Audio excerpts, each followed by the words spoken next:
Monsieur Trudeau, sur l'immigration, vous dites que vous voulez aider le Québec à en avoir plus, mais Monsieur Legault demande plus d'immigration francophone. Comment vous réconcilier les deux? Avant de commencer, je veux souligner qu'aujourd'hui, à la Chambre des communes, on est en train de débattre et de voter sur des projets de loi extrêmement importants qui vont aider les Canadiens avec les coûts de la vie, que ce soit au niveau du crédit de la TPS ou que ce soit au niveau de l'aide pour les soins dentaires pour les familles à faible revenu ou de l'aide pour les locataires à faible revenu.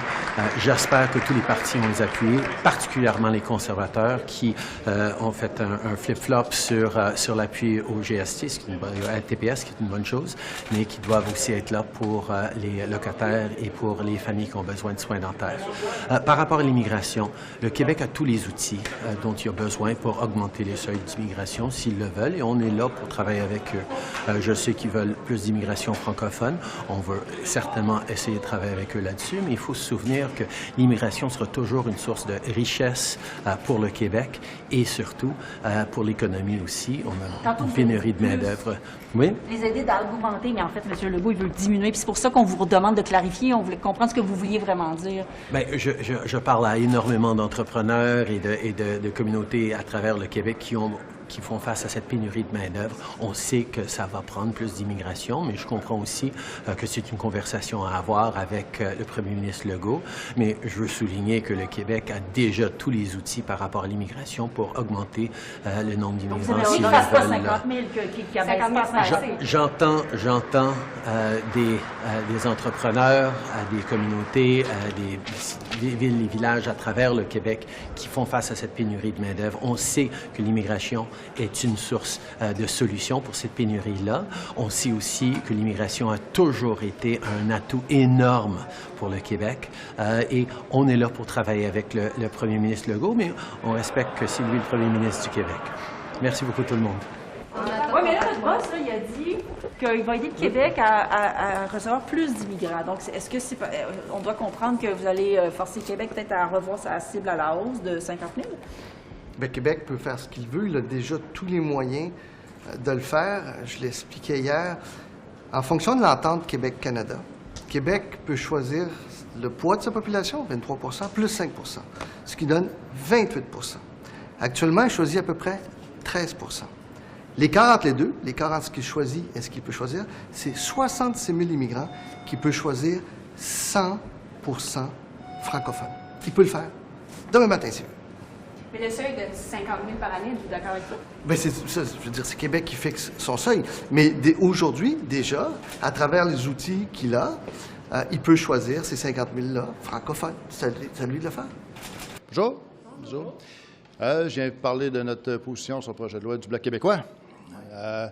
Premièrement, je suis très surpris d'avoir à donner une position parce que, comme tout le monde le sait, le projet de loi a besoin d'une recommandation royale et ça ne peut pas fonctionner. Donc, pour moi, ce que je trouve surprenant, c'est de voir le Bloc aujourd'hui faire beaucoup de bruit autour de ça, lettres ouvertes aux médias, conférences de presse, entrevues, sachant très bien que peu importe le vote, ça ne change rien, ça ne passera pas, ça ne peut pas passer. Le président de la Chambre a déjà donné sa décision. Donc, c'est un peu une futilité aujourd'hui qu'on a là, de débattre, de parler du projet de loi qui n'ira nulle part. Bien, le Parti conservateur a toujours été d'accord sur le principe de décentraliser les pouvoirs dans les provinces. C'est notre position qui a toujours été claire. Est-ce que dans le projet de loi qui finalement, comme je disais, il n'ira nulle part. Est-ce qu'il y a des éléments là-dedans qui peuvent être positifs? Oui. Il y a d'autres choses qui auraient eu besoin d'être retravaillées, mais il reste qu'il n'y en a pas à dire rien, il ne va pas nulle part. Bien, sur le principe de donner plus de pouvoir aux provinces, on est d'accord, mais dans la façon de faire, il y avait un élément aussi sur la loi sur Santé Canada qui aurait eu un impact qui aurait pu être négatif. Donc, c'est des choses qu'on aurait demandé des changements, mais là, on parle pour rien.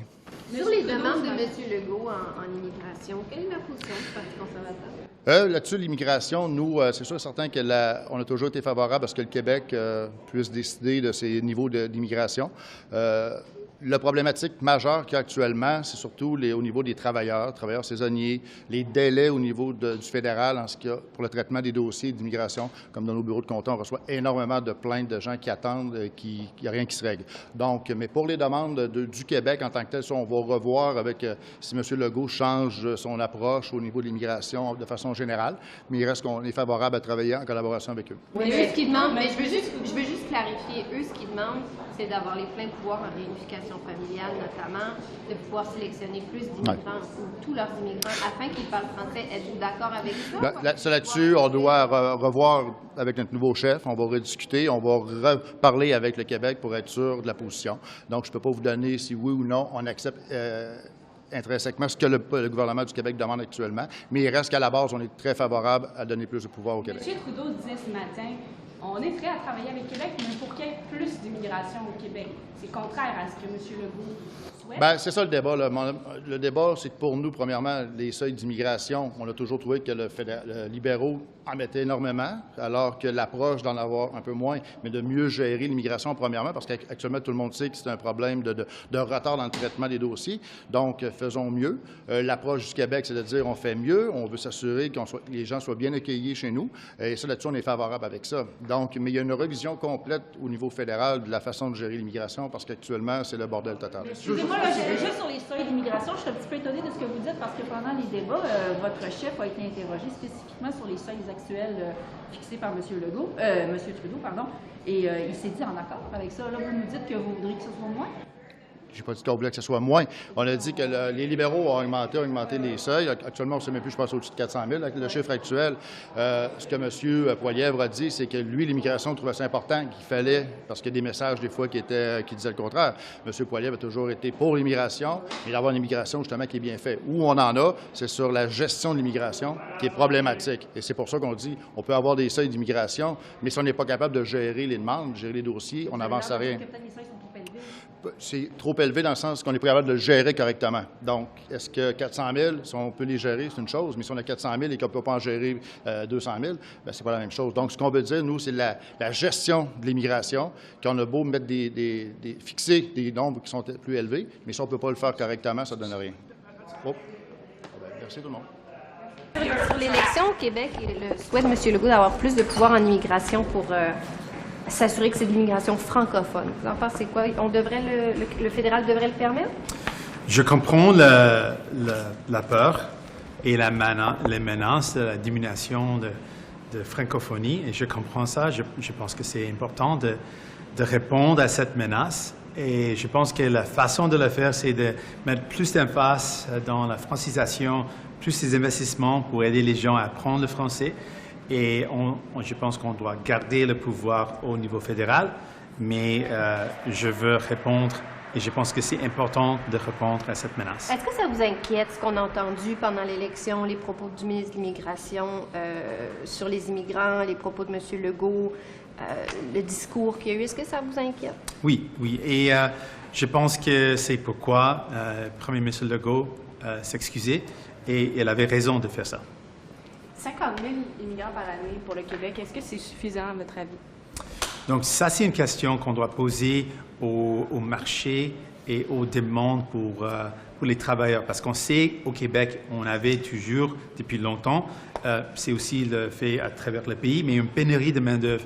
Donc, on doit vérifier c'est quoi le montant nécessaire pour répondre à ce besoin et puis avoir un chiffre qui réponde aux besoins des gens. Vous pouvez demander aux experts, finalement? Oui, finalement, on doit savoir du part des employeurs c'est quoi leurs besoins et on doit répondre à ces besoins. Merci, thank you. Yeah, we have lots of Canadians calling for a national strategy for endometriosis. They feel like they get substandard care here in Canada. Do you feel there's a responsibility for the federal government to step in this level? Yes, and we do step in with the CIHR, the Canadian Institute of Health Research, which allows important and needed funding for health research, but also for supporting patients and their families. We know that the condition comes with severe stress, mental stress. So yes, there are things, important investments made to support both the research and the patients, but there is more to do. Yeah, but the patients are calling for a dedicated endometriosis strategy. Is this something the federal government would be open to? We would certainly want to continue listening to the patient groups, the researchers, to see how we can strengthen even more both our investments and the outcomes for patients, the caregivers, the providers, the healthcare providers, and and how we not only treat the disease but also look after the patients. Yeah, right now we've got about 120 Canadians annually, according to researchers, traveling to Bucharest to get care for endometriosis. These are treatments that are supposed to be covered under the Canada Health Act. They're spending thousands of dollars out of pocket. Is there a responsibility on the federal government to act faster and try to bring up that standard of care for this condition? Absolutely, because this is a health condition that requires public health services in Canada. It's an insured, and it's an insured service, which obviously is an insured service because it's a medically necessary service to look after all of these patients, and in particular women who absolutely need the care. So my colleagues in provinces and territories know that, and I will certainly make everything known and done to make sure that this continues. Yeah, but what can they expect more action on this front? Lots of talk, lots of research ongoing into endometriosis, but still many people waiting for questions. Like, when can they expect a more concrete answer of when that standard of care can be elevated? I think we can expect, well, first of all, this is a condition which has been under-researched over the last decades. It's unfortunate, but that's the case. The good news, however, is that over the last few years, significant investments and, more importantly, significant results on the condition itself and on how people live with that condition. Significant results, both clinical and biomedical results, have been achieved, and we look forward to doing more. Obviously, a lot of that responsibility falls in the domain of provinces and territory because it deals with the provision of healthcare services. And when it comes to the data, the knowledge and the research, the federal government has an important responsibility to keep playing. Qu'est-ce que vous pensez qu'est-ce que vous pensez de la proposition de M. Barrett de permettre l'avenue de médicaments pour les enfants à moins de 5 ans, les Tylenol, tout ça, dans les langages étrangers? Est-ce que vous pensez que ça pourrait être un risque d'avoir peut-être, que ce soit en espagnol ou dans d'autres langages, des médicaments pour les plus jeunes? Mais premièrement, il y a le besoin, et on sait que le gouvernement canadien, avec les associations de pharmaciens, est encore plus important avec les provinces et les territoires, suivent l'évolution de la situation. Au cours des derniers mois, on a vu que la quantité offerte était très proche de la quantité demandée. On a besoin d'un stock d'acétaminophène plus important au cours des prochaines semaines, des prochains mois, parce qu'on sait qu'avec les virus respiratoires et d'autres conditions, ces médicaments vont être en plus grande nécessité. Et donc, on évalue toutes les possibilités. Mais évidemment, l'enjeu de faire venir des médicaments de l'étranger qui ne sont pas correctement étiquetés dans les 2 langues officielles doit être traité correctement pour protéger la santé et la sécurité des gens qui auraient besoin d'utiliser ces médicaments. Donc ça se fait. La porte il n'y aura pas de médicament qui ne sera pas en français pendant aucune porte n'est fermée parce que l'objectif principal, c'est de protéger la santé des gens. Donc s'il faut le faire et s'il faut faire d'autres choses, ça va être fait. Il faut juste le faire correctement parce que lorsque des médicaments arrivent dans un format qui n'est pas habituel, ces médicaments doivent venir aussi avec des précautions pour protéger la santé des gens. Face à la pénurie de médicaments pour les jeunes enfants les Advil, on aurait peut-être permettre des médicaments avec des langages étrangers, comme l'espagnol par exemple. Je veux savoir, vous en pensez quoi, vous? Est-ce qu'on devrait peut-être mettre de côté les 2 langues officielles face à la pénurie de médicaments? Je pense que non, il faut être strict sur les 2 langues officielles. On a déjà vu des exceptions qui ont été faites pendant la pandémie. Je pense que c'était une erreur. Il ne faut pas répéter cette erreur-là. Il faut respecter la minorité francophone. Et c'est aussi une question de santé et de sécurité. Si on n'est pas capable de lire les instructions sur une bouteille, on peut mal prendre la posologie puis se rendre plus malade. Mais comment on fait pour aider la pénurie de médicaments dans ce cas-là? Avez-vous peut-être des solutions? Il faudrait demander à mon collègue Don Davis en santé qui travaille plus là-dessus. Mais je pense qu'il faut se donner... Comme on l'a fait avec les vaccins pendant la pandémie, on s'est rendu compte qu'on n'avait pas des capacités nationales. Il faudrait peut-être revoir notre infrastructure de production nationale de médicaments. Your initial thoughts on the meetings with the Taliban?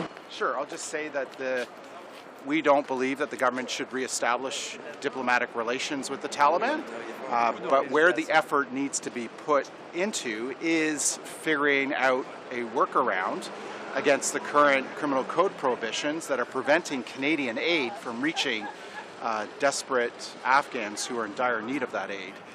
That is the big roadblock, and to our knowledge, the government hasn't put any effort into seeking a resolution of that problem here in Canada, despite the fact that the Special Committee in Afghanistan recommended they do last June, despite the fact that humanitarian aid groups have now been calling on the government to do exactly that for a year. Yeah, just from the terrorist funding provisions, correct? That's right. it. Thank you. I was reading the Snowbird temporary crash report for the Fort St. John crash. The engine cut out because of an oil filter was misinstalled. You know, as a former air crew, do you have any thoughts about that? Like flights, the director... Tudors are an old jet, and what we do remarkably as Canadians is we fly older aircraft much longer. I came from Sea King helicopters that were decades older than the people that flew them and maintained them. So we need to give our men and women the equipment they need, including for demonstration aircraft and public affairs type aircraft like the Snowbirds. I think the Canadian Armed Forces needs a major injection of equipment. It didn't happen under Minister Sajjan. I'm much more optimistic about Minister Enoch. Thanks.